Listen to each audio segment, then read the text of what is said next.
Hello gamers, this is Sai and welcome back to Which Way Games. Our game is ready to run the gauntlet. Don't ask me about that flag. Speedy competitor, but he made the wrong choice. And with that being said, let's get on with the video.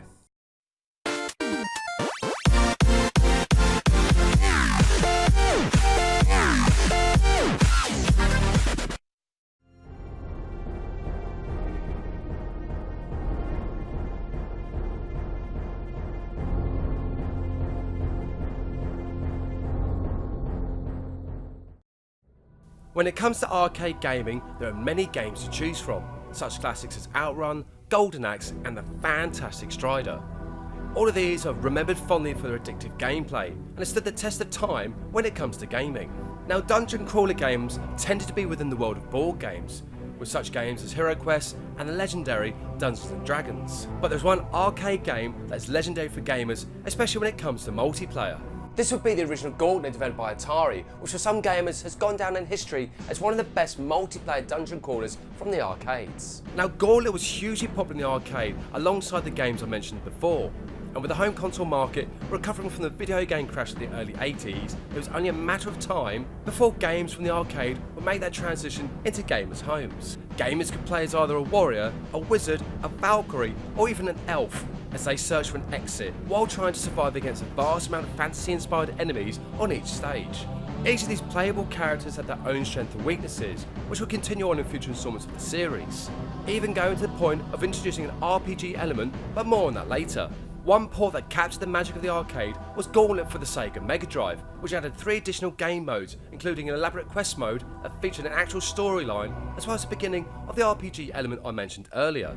A year after the release of the first Gauntlet, a sequel will be released known as Gauntlet 2, with even more stages and more challenges that entice gamers once again to enter the dungeon-filled mazes like before.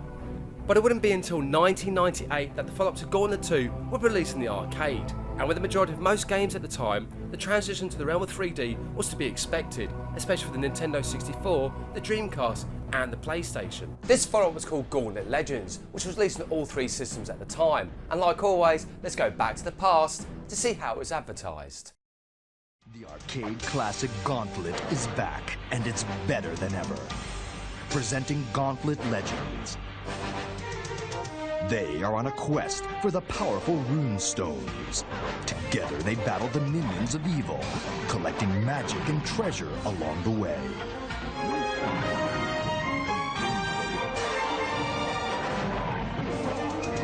The legend returns. Gauntlet Legends.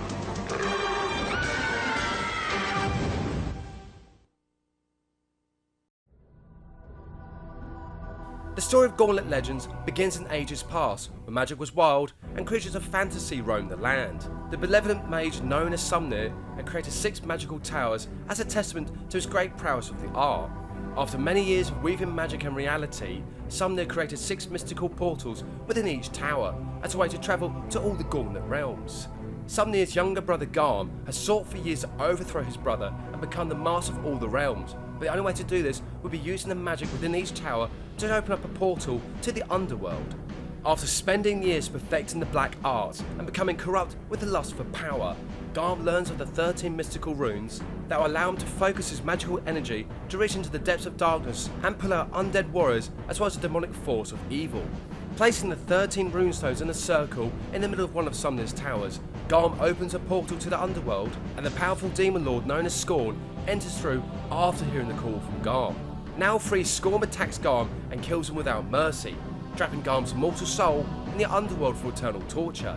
Scorn then takes the 13 stones and scatters them to the far reaches of all the realms, and decides to seal the doorways to all the other towers, each with their own portals to these different realms. Now, sometime after all this had transpired, Sumnir returns to his tower and discovers all that has happened. With his power slowly fading thanks to the evil of Scorn, Sumnir calls forth the 4 heroes to save the realms and restore peace. Gameplay has gamers controlling 4 heroes as they make their way through the many realms, locating the 13 runestones in order to defeat the demon known as Scorn.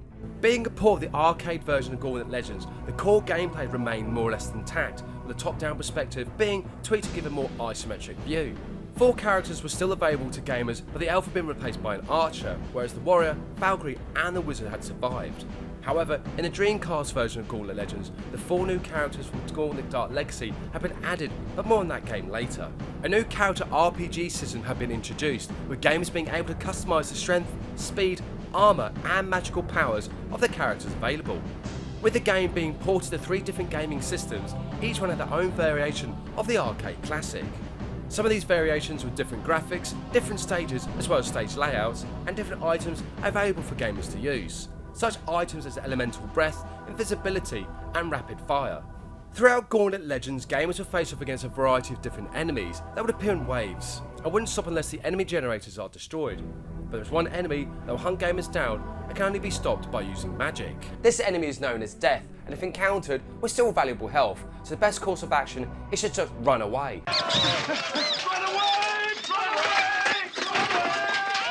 With 4 to 6 rounds to explore, depending on the gaming system Gauntlet Legends is played on, games will eventually come face to face with each realm's guardian, ranging from a fire-breathing dragon all the way to a psychotic spider queen. These guardians have sworn loyalty to Scorn and can only be defeated by a legendary weapon found within each realm. Some of these weapons are known as the Ice Axe of Untar or the Flame of Tarkana. These legendary weapons are the key in defeating the guardians, but finding them's no easy task. It's just not fair, damn it! Coming back to the story, with the 13 runestones collected, the 4 warriors are able to unlock the Great Cathedral and come face to face with the evil demon known as Scorn. A battle begins and all seems lost until one fateful blow brings the evil demon down. However, like true bosses, Scorn reveals his second form and escapes back to the underworld. The 4 heroes pursue the demon and eventually catch up with Scorn for a final battle that will determine the fate of all the realms. They all begin to battle again with such force that can be felt throughout the realms, this never-ending cycle of good versus evil. Eventually, over what feels like an eternity, Scorn is fatally wounded, and with the final strike, the evil demon is no more. With his power now gone, all the realms begin to return back to normal, the forces of evil disappearing from the face of mankind. Sumnib praises the 4 warriors and wishes them well as they go off in search for the next adventure. When released, Gauntlet Legends was met with mixed reviews, but that didn't stop games developer Midway from creating Gauntlet Dark Legacy. Gauntlet Dark Legacy was an expansion to Gauntlet Legends, but with new levels, items and characters, some of which were secret and could only be unlocked by performing certain challenges throughout the game. The combat system had also been given an overhaul, where gamers were able to perform combos as well as block enemy attacks while moving. Sadly though, Gauntlet Dark Legacy wasn't as well received as anticipated, but over time built up a bit of a following with fans of the series. And from this following, a further 2 games were made called Gauntlet 7 Sorrows for the PlayStation 2 and Gauntlet 2014 that was released on Steam for PC players to enjoy. There was going to be a Nintendo DS version of the original Gauntlet with updated graphics and even more playable options, but ended up being cancelled and eventually morphing into G.I. Joe: The Rise of Cobra. G.I. Joe! Overall, Gauntlet's an enjoyable gaming series to play, with its addictive gameplay, but does benefit in being played with other gamers either in the arcade or at home. Over the course of each release, the look and feel of the game tried its best to emulate the look of the arcade, with added bonuses such as the character building system as well as the different gaming modes I mentioned before. However, if gamers are looking for a fun dungeon crawler multiplayer game, then Gauntlet is one of those games that can fulfill that need. Anyway, come back next time where Star Wars meets the world of Lego, but will gamers be tempted by the dark side? Thank you so much for watching, and see you next game.